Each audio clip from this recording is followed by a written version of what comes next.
students, this is your science miss.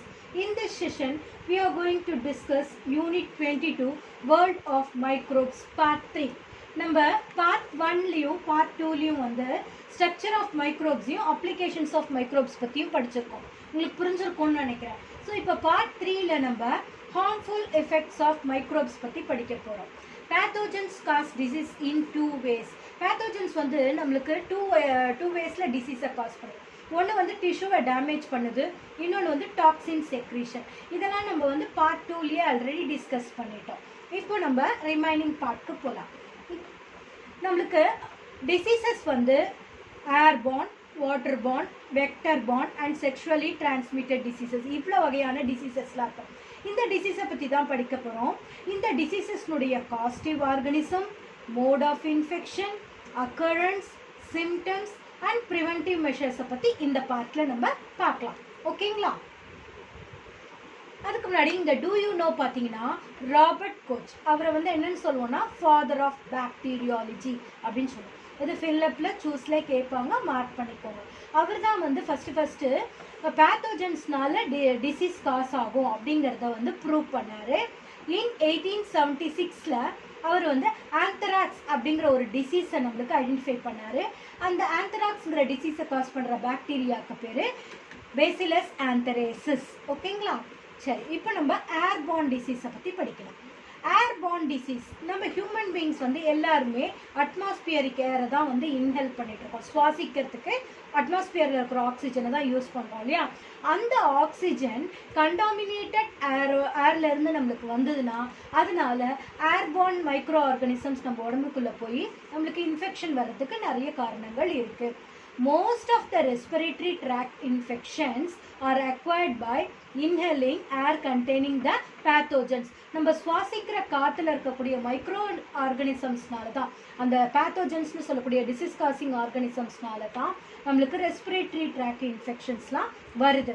Through droplets caused by cough or sneeze, dust and spores. ஓகேங்களா? So இந்த airborne diseases வந்து பாக்டீரியாவாலையும் வரும், வைரஸ்னாலையும் வரும். இப்போ நம்ம இந்த டேப்லர் காலமில் வைரஸ்னால வரக்கூடிய ஏர்பார்ன் டிசீசஸ் பார்க்க போகிறோம். அடுத்தது பாக்டீரியாவால் வரக்கூடிய ஏர்பார்ன் டிசீஸை பார்க்க போகிறோம்.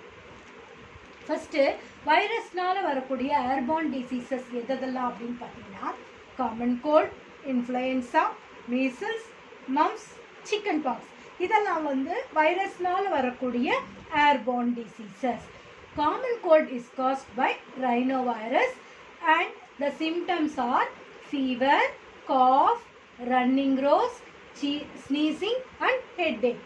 Influenza is caused by myxovirus. Symptoms are fever, body pain, cough, sore throat, nasal discharge and respiratory congestion. Measles is caused by rubella virus and the symptoms are eruption of small red spots or rashes in skin, cough, sneezing, redness of eye, pneumonia, bronchitis. Mumps is caused by myxovirus parotids. Enlargement of parotid gland, movement of jaws become difficult. These are the symptoms of this disease. And the next one is chicken pox is caused by Bacillus zoster virus. The symptoms are eruptions on the skin, fever and uneasiness. These are all the viral diseases and the caustic symptoms.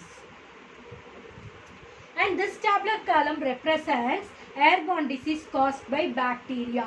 Tuberculosis, diphtheria, whooping cough are the bacterial diseases, airborne diseases. The symptoms are persistent cough, chest pain, loss of weight and appetite. It is caused by Mycobacterium tuberculosis. Diphtheria. The symptoms are fever, sore throat, choking of air passage. Whooping cough.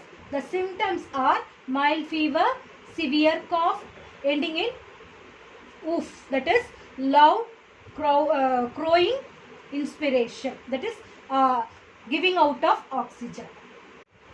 Waterborne diseases. Some of the waterborne diseases are cholera, typhoid, infectious hepatitis, polymyositis, diarrhoea, இதெல்லாம் வந்து water born diseases. அதாவது தண்ணியில் வந்து நோய் ஏற்படுத்துகிற கிருமிகள் இருந்து அந்த தண்ணியை நம்ம பயன்படுத்தும் போதோ இல்லை அதை குடிக்கும் போதோ அதனால நம்மளுக்கு அந்த இன்ஃபெக்ஷன் வரும். ஓகேங்களா? ஸோ பாலிமைசிட்டிஸ், ஹெப்பாட்டிசிஸ் ஏ, அக்யூட் டயரியா, இதெல்லாம் வந்து வைரஸ்னால வரக்கூடிய வாட்டர் பார்ன் டிசீசஸ். போலியோ உங்களுக்கு எல்லாருக்குமே தெரியும் இல்லையா, அதுதான் poliomyelitis. It is caused by polio virus. இந்த போலியோ வந்துச்சுன்னா அதனுடைய சிம்டம்ஸ் என்னவா இருக்கும்? Paralysis of limbs. அவங்களுக்கு வந்து இந்த கால் எலும்புகள்லாம் வந்து என்ன ஆகிடும்? பேராலிசிஸ் ஆகிடும். அதனோட பிளட் சர்க்குலேஷன் எதுவுமே இருக்காது.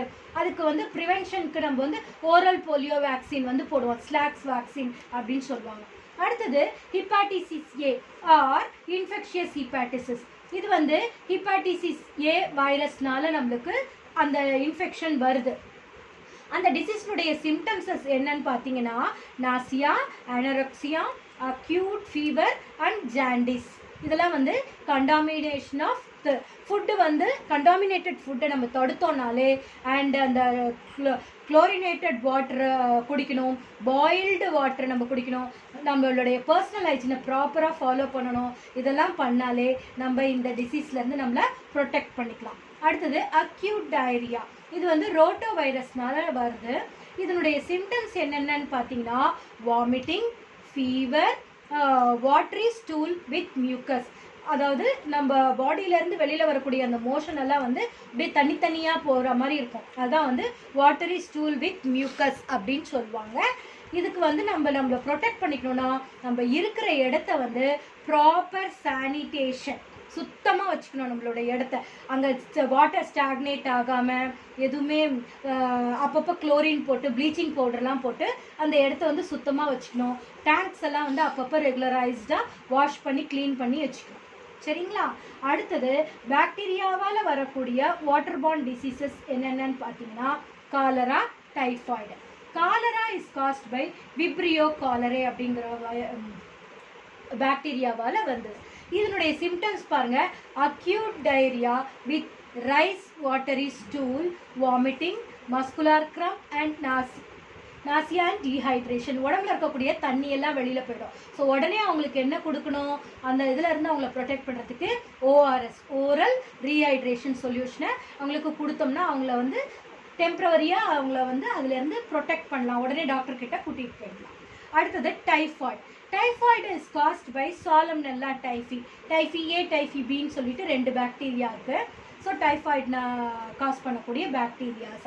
டைஃபாய்டுனுடைய சிம்டம்ஸ் என்னென்னு பார்த்தீங்கன்னா high fever, weakness, abdominal pain, headache, loss of appetite, பசியே இருக்காது, rashes on chest and upper abdomen. இதெல்லாம் வந்து டைஃபாய்டுனுடைய சிம்டம்ஸ். ஸோ டைஃபாய்டு வராமல் நம்ம ப்ரொடெக்ட் பண்ணணும்னா நம்ம என்ன செய்யணும்? Preventing contamination of food by flies and dust.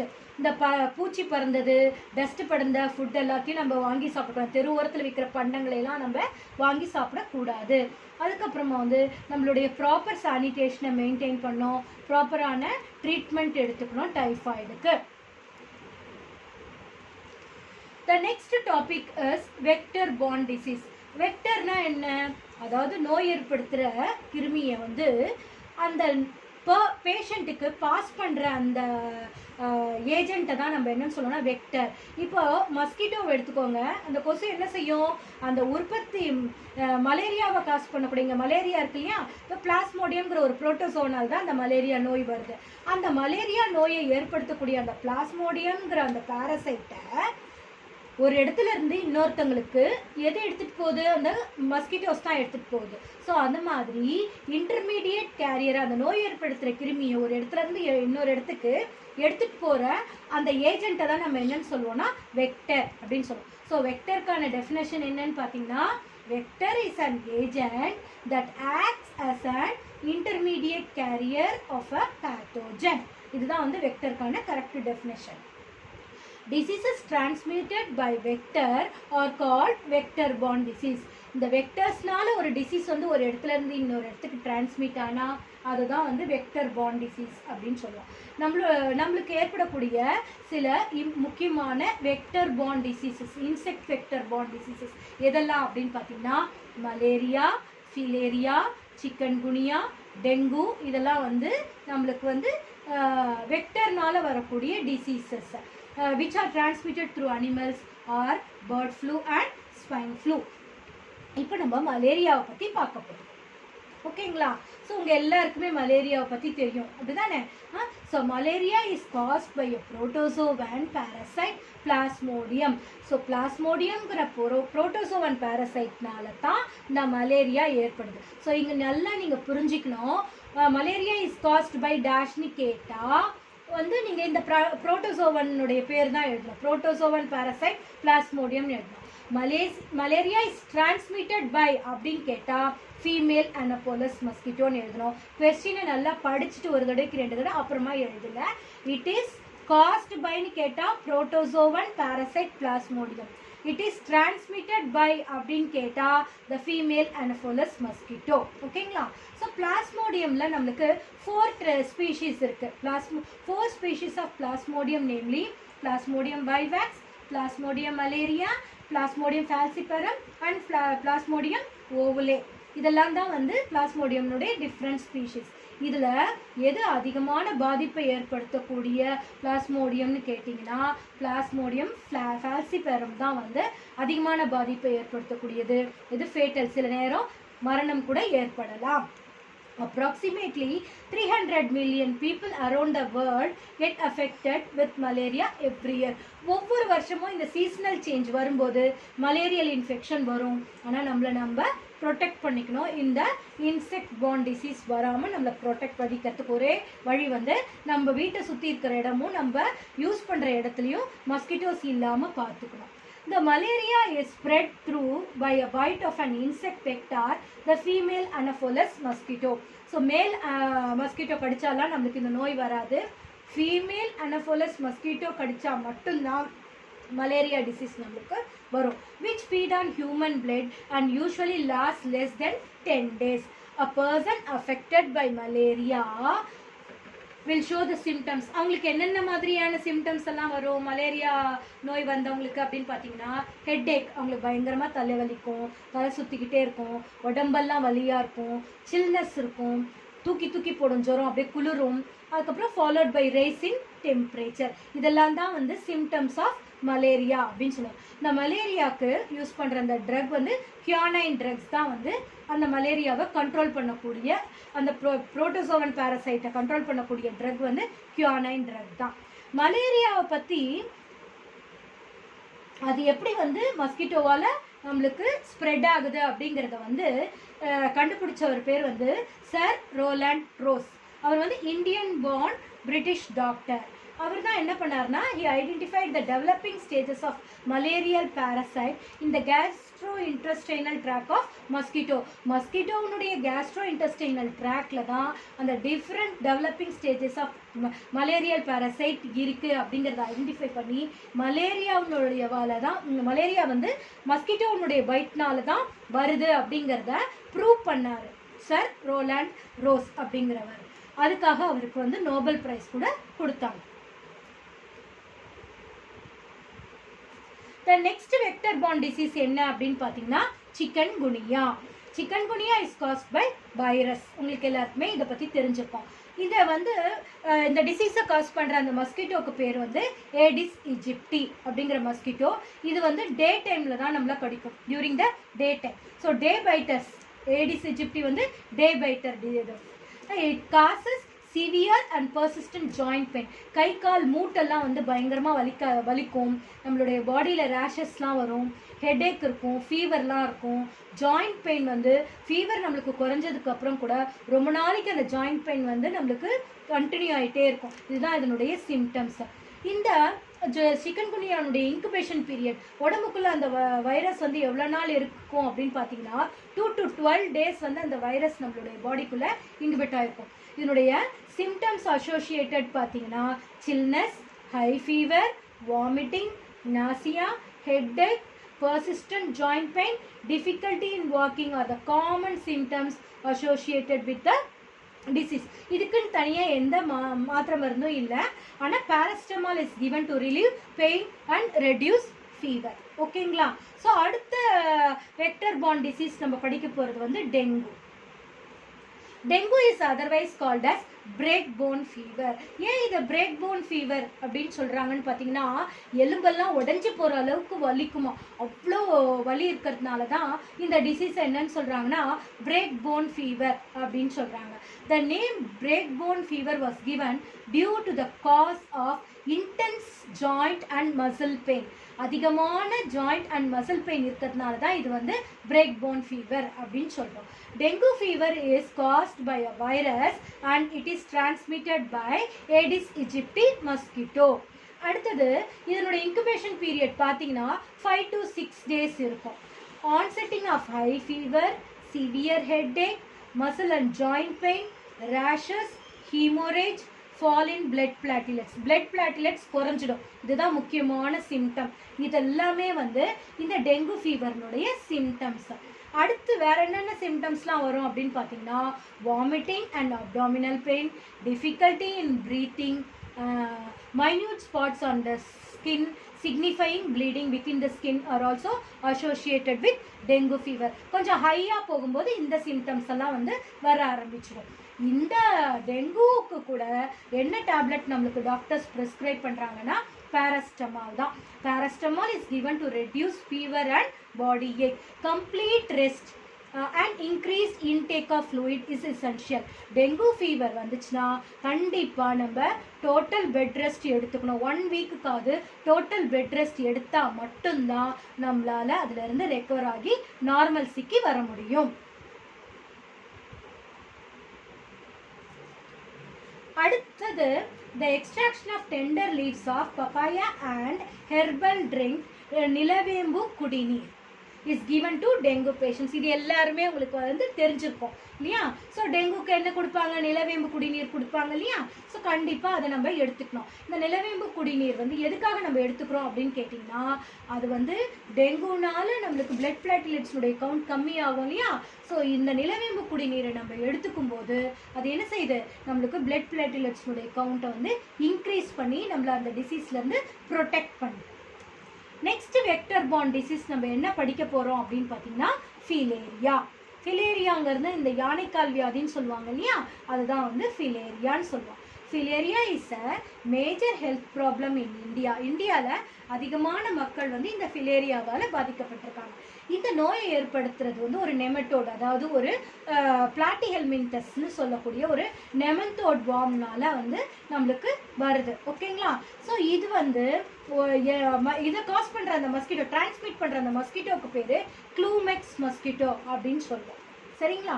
So இதனுடைய இன்குபேஷன் பீரியட் வந்து ரொம்ப லென்த்தியாக இருக்கும். நம்மளுக்கு தெரியவே தெரியாது. அந்த இன்ஃபெக்ஷன் எப்போ வந்துச்சுன்னே நம்மளுக்கு தெரியாது. 8 to 16 months வரையும் நம்ம உடம்புக்குள்ள அந்த வார்ம்ஸ் வந்து உயிரோடு இருந்து எப்போ வேணாலும் அந்த நோயை வந்து நம்மளுக்கு வெளியில் எடுத்துகிட்டு வந்துடும். அதனால் ரொம்ப நம்ம ஜாக்கிரதையாக இருக்கணும். The symptoms includes acute infection, fever and inflammation இந்த லிம்ஃப் கிளான்ஸில் வந்து இன்ஃப்ளமேஷன் வந்துடும். ஃபீவர் வந்து அடிக்கடி வந்துக்கிட்டே இருக்கும். ஒரு 3 months 4 months கண்டினியூஸாக விட்டு ஃபீவர் வந்துக்கிட்டே இருக்கும். இந்த க்ரானிக் இன்ஃபெக்ஷன் ரொம்ப அதிகமாக போகும்போது இந்த காலெல்லாம் வீங்கி போயிடும். வந்து எலிஃபேண்டாசிஸ் அப்படின்னு சொல்லுவாங்க. அந்த டைமில் which affects the leg, scrotum and arms. ஓகேங்களா? ஸோ இதுதான் வந்து ஃபிலேரியாவுடைய சிம்டம்ஸ். ஸோ அடுத்து இது எந்த டிசீஸாக இருந்தாலும் இது மலேரியாவாக இருந்தாலும் சரி, சிக்கன் குனியாவாக இருந்தாலும் சரி, டெங்குவாக இருந்தாலும் சரி, ஃபிலேரியாவாக இருந்தாலும் சரி, எல்லாத்தையுமே வந்து மஸ்கிட்டோ தான் நம்மளுக்கு வந்து காஸ் பண்ணுது இல்லையா? ஒரு இடத்துலேருந்து இன்னொரு இடத்துக்கு வந்து அதை எடுத்துகிட்டு போகுது, டிரான்ஸ்மிட் பண்ணுது. ஸோ அப்படின்னா மலேரியாவை நம்ம கண்டிப்பாக தடுத்தே ஆகணும். மலேரியாவை தடுத்தால் மட்டும்தான் இந்த நோயிலேருந்து நம்ம காப்பாற்றிக்க முடியும். ஸோ மஸ்கிட்டோஸை எப்படி நம்ம ப்ரிவெண்ட் பண்ணலாம் அப்படின்னு பார்த்தீங்கன்னா, these are the very important points. உங்களுக்கு 5 மார்க்லலாம் கேட்பாங்க. Prevention of mosquito bite by using mosquito nets, mosquito screens, mosquito repellents and ointments. So நம்ம வந்து மஸ்கிட்டோ நெட்டை யூஸ் பண்ணிக்கலாம், ஸ்க்ரீன்ஸை யூஸ் பண்ணிக்கலாம். நம்ம மஸ்கிட்டோ ரிப்பலன்ஸு அந்த ஆயின்மெண்ட்ஸ்லாம் நம்மளுடைய தோலில் வந்து நம்ம ஸ்ப்ரெட் பண்ணிக்கிட்டோன்னா நம்ம அந்த மஸ்கிட்டோ பைட்லேருந்து நம்ம ப்ரொடெக்ட் பண்ணிக்கலாம். அடுத்தது வந்து அதை எப்படி நம்மளை ப்ரொடெக்ட் பண்ணிக்கலான்னு பார்த்தீங்கன்னா, அந்த வாட்டர் ஸ்டாக்னேஷன் எங்கெல்லாம் இருக்கோ அதை எல்லாத்தையும் நம்ம என்ன செய்யணும்? வந்து உடனே அழிச்சிடணும். அடிக்வேட் சானிடேஷன் வேணும். Under ground waste water disposal சிஸ்டமை நம்ம ப்ராப்பராக மெயின்டைன் பண்ணணும்.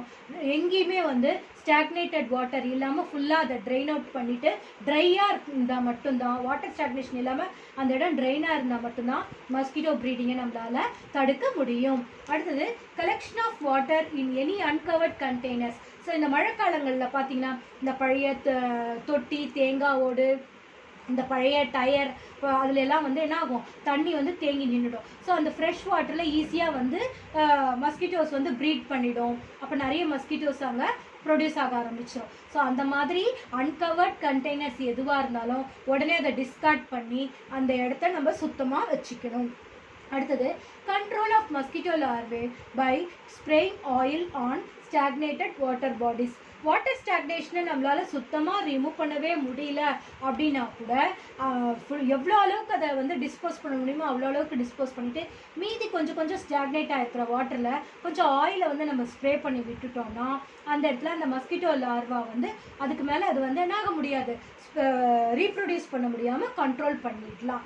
அடுத்தது adult mosquito can be killed by spraying insecticide. Hit மாதிரியான மருந்தெல்லாம் அடித்து அடல்ட் மஸ்கிட்டோஸை வந்து நம்ம கில் பண்ணிடலாம். லாஸ்ட்டாக வந்து அப்ளிகேஷன் ஆஃப் சிண்ட்ரனெல்லா ஆயில் ஆர் யூக்கலிப்டிக்ஸ் ஆயிலை வந்து நம்மளுடைய தோல் ஸ்கின்ல வந்து நம்ம வந்து தடவி விட்டுட்டோம்னா அந்த ஸ்மெல்லுக்கு மஸ்கிட்டோஸ் வந்து நம்ம கிட்டேயே வரவே வராது. ஸோ இதெல்லாம் வந்து நம்ம மஸ்கிட்டோலேருந்து நம்மளை ப்ரொடெக்ட் பண்ணிக்கிறதுக்கான protective measures. Students, go through the video once or twice for your better understanding. Thank you, students.